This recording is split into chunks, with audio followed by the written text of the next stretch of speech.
Before I begin my presentation, allow me to take this opportunity and thank IFIASA organizers for inviting me to take part in this conference. The title of my paper is Decision-Making Process in the Pandemic Context, Psychological Approach. We all have gone through a difficult time in this context of economic and psychological changes. The world is dealing with a health crisis unparalleled in this era that underscores the negative side of globalization.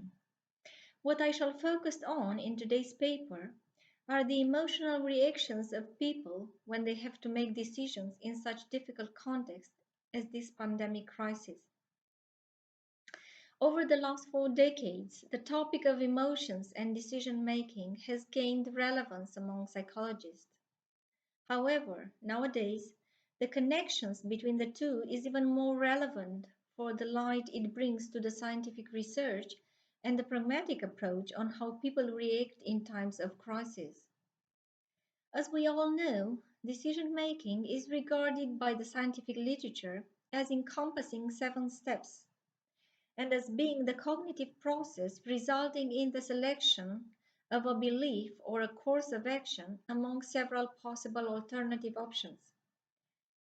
Decision making involves, therefore, identifying and choosing alternatives based on the values, preferences, and beliefs of the decision maker. The 7 steps of the decision making process are identifying the decision, gathering relevant information, identifying the alternatives, weighing the evidence, choosing among alternatives, taking actions, and reviewing your decision. Unfortunately, for each step, the decision maker, whether it's a company or an individual living in this uncertain world, faces a specific crisis. Moreover, the world crisis seems to define the vast majority of the challenges we encounter today. And as one of my psychotherapist colleagues, Madalina Petrescu, pointed out in an interview offered to Hashera organization, the dominant negative emotions seem to be more and more anxiety versus fear, anger versus revolt, sadness versus despair. In the minutes that follow, we shall identify the emotions that accompanies each step in the process of making decisions. Step 1. Identifying the decision. To make the decision, you must first identify the problem you need to solve or the question you need to answer. Clearly, the problem the world has to deal with nowadays is the right answer to the COVID-19 virus. So the problem is not the virus in itself, but the answer to its appearance and the effect it brings in the human organism. Many of the world leaders identify the problem as being the virus in itself, not the right vaccine, for example. Therefore, they focused for a long period of isolating the virus instead of finding ways to live with it. And here comes the chain of negative emotions and worldwide panic when it was clear for everybody that the problem, even if identified, cannot be measurable and timely, so that we know for certain that we eventually met the goal at the end of the process. As a consequence, the emotions that we experienced at this phase appear to be from the spectrum of the negative ones: frustration, guilt, shame, etc. But depending on the coping mechanism, that is the way they are managed, one or all of the above mentioned prevailed. The second step or the second stage of the decision-making process is gathering relevant information. Once we have identified our decision, it's time to gather the information relevant to that choice. Well, our brain is not an impartial supervisor, but rather a hyper-vigilant guardian who prefers to take a stand against any disturbing stimulus, rather than risking being taken by surprise. So we kept our brain open to all kinds of information for a while. We let our mind receive all types of information out of despair. Everything that came from China, remember, was taken for granted. Subsequently, China was seen as a possible source not only of information, but also of a solution that it was one step, as we all know it was indeed one step ahead of every other country. At some point, we could not distinguish between fake news and reliable, trustworthy ones. Everything that came on the market connected to the evolution of the virus was welcomed by our minds. So the dominant emotions of this step was frustration, accompanied at times by fear and anger and even revolt. Anxious people became even more anguished and had a very poor response to the ambiguity of the situation.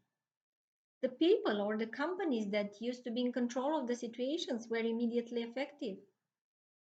So anger followed because many people were placed in unfair positions by losing their jobs, for instance. The coping mechanism that the people found at this stage was switching the center of gravity on the outside, on others, or in context to overcome certain internal obstacles or overwhelming emotions, for instance, anxiety. Step 3, identify the alternatives. With all types of information coming from both the scientific community and the political one, the leaders of each country had to come up with alternatives. Shall we close the borders? Shall we cancel flights? Shall we declare emergency alerts? How shall we handle panic within the population? How do we avoid chaos? This was probably the most relevant questions. But nevertheless, all these were the questions on every state president's mind and lips. They all tried to listen to their counselors and identify possible solutions to the problem caused by the invasion of COVID-19. Social media played a huge role in countering the options. The action strategy involved confronting multiple scenarios, mobilizing resources, but in excess, increasing thus the risk of escalating conflicts and deteriorating interpersonal relationships. The dominant global emotion of this stage was, unfortunately, sadness. This emotion was fueled by negative judgmental thoughts related to devaluation, failure, mistake, personal flaws, or bad decisions. People started to blame the government, blame other countries, point fingers to one another. But no one told us not to beware. No one told us that we can be easily bogged down by too much information. Facts and statistics that seem applicable to our pandemic situations might only complicate the process. Step 4, weigh the evidence. This was the moment of the great powers of the world to come in front and for the less important ones to stand aside and obey eventually.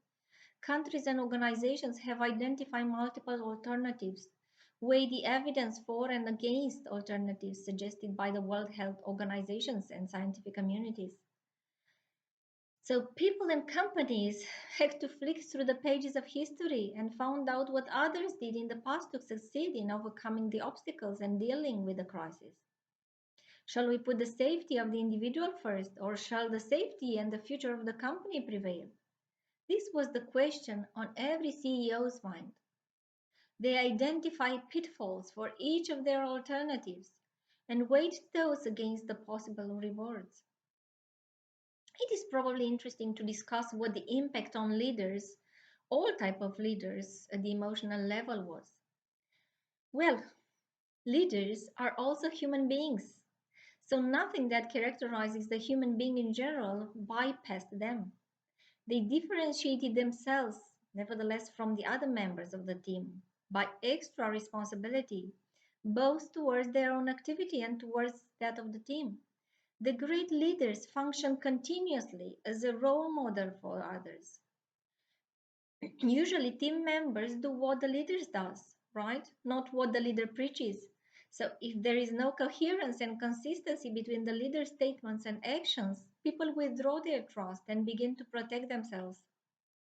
So true leaders knew they had to hurry to accomplish step 5, that is, choosing among alternatives. So a decision had to be made to prevent chaos at organizational level.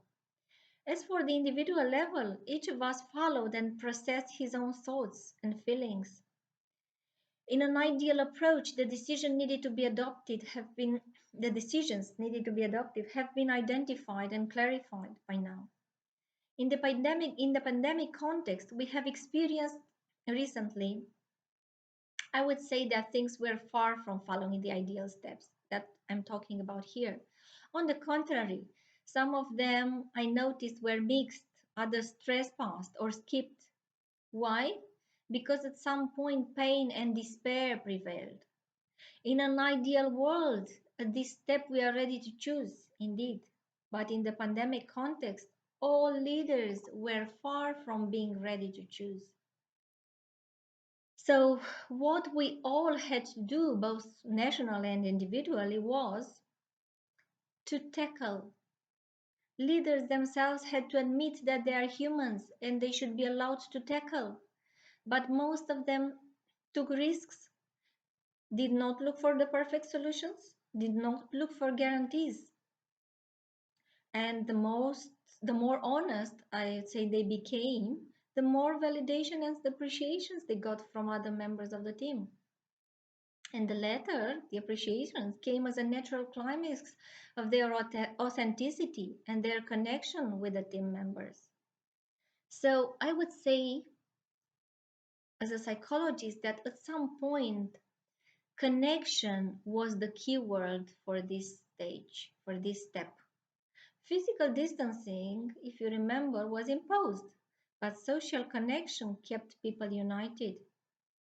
Of course, in the context of a crisis like the one we are going through now, it was even more difficult to maintain a balance between achieving organizational goals, focusing on performance, and enhancing and strengthening interpersonal relationships. People had to be fired. Remember, thousands of others lost their jobs, especially those which involved social interactions. In spite of the isolation, though, we became more tolerant to each other at the interpersonal level of communication. We seemed to understand that if we give ourselves permission to make mistakes, we will make fewer mistakes with a high probability. On the other hand, we also realized that if we saw reality in terms of problems, or even more appropriate in terms of challenges, we will look for solutions, and emotion will be able to be controlled and will not overwhelm our resolute approach.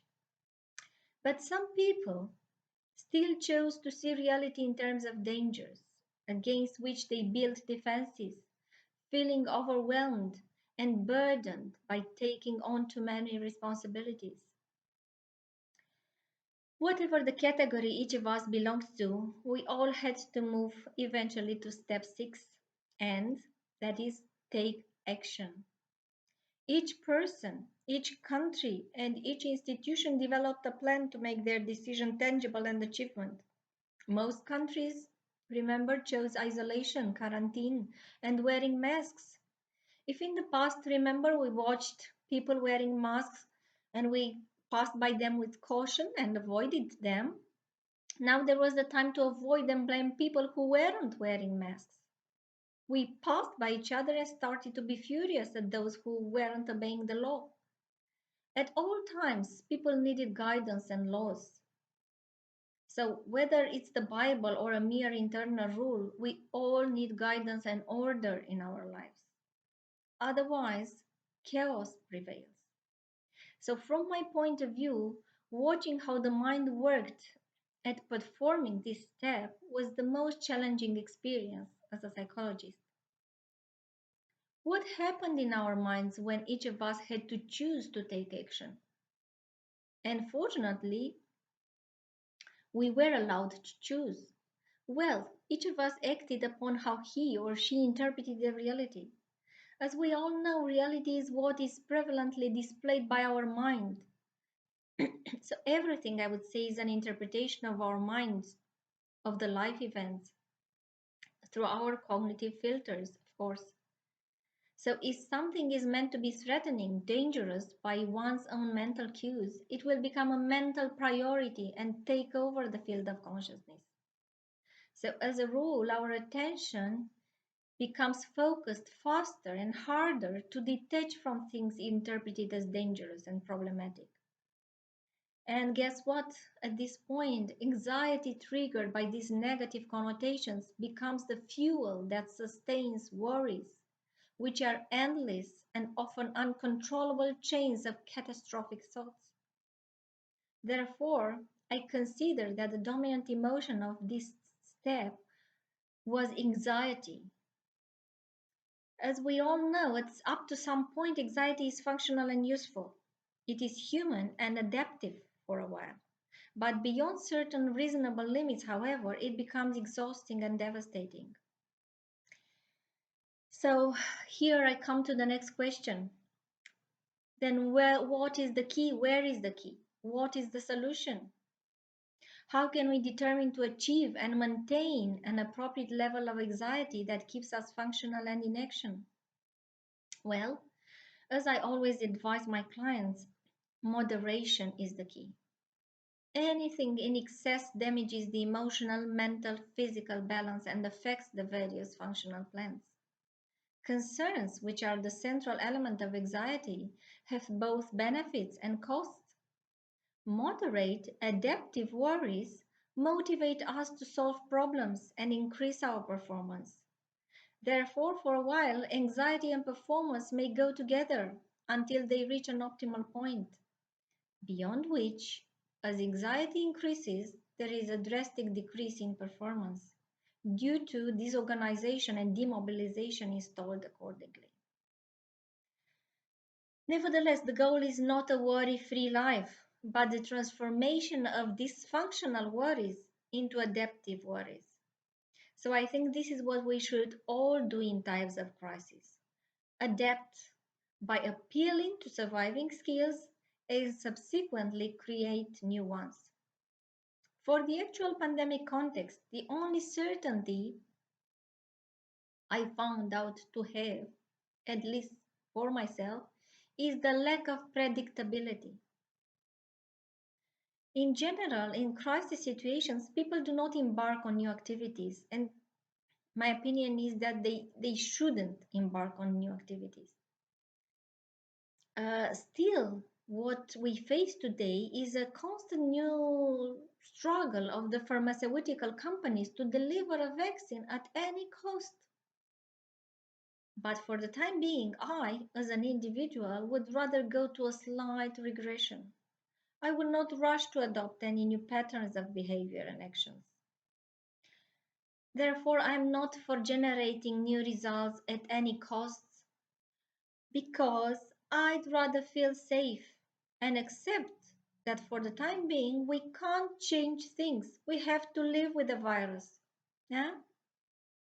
Let's not forget that this virus is the result of scientific research. It was produced and released in a scientific lab. So if I were to express my personal point of view, I would say that before any progress is made in one direction or another, stabilization is crucial. This does not mean stiffening, but adjustment on the way, adaptation.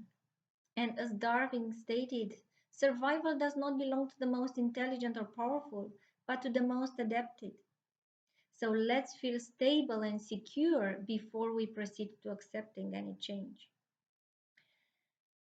The way I see the problem for the actual inhabitants of this planet is that one part of the planet knows how to experience and interpret and direct emotional discomfort, whereas a significant part of the inhabitants are horrified by experiencing emotional pain and avoid the slightest sign of pain, ignoring, after all, the fact that it may be a buffer role. I mean, it may be a shock absorber, a protector. Yeah, that is, it may help us get used to and accept less desirable results. Finally, the last steps of the decision-making process are 7. Reviewing the decision. And 8. Finding tools for better decision making.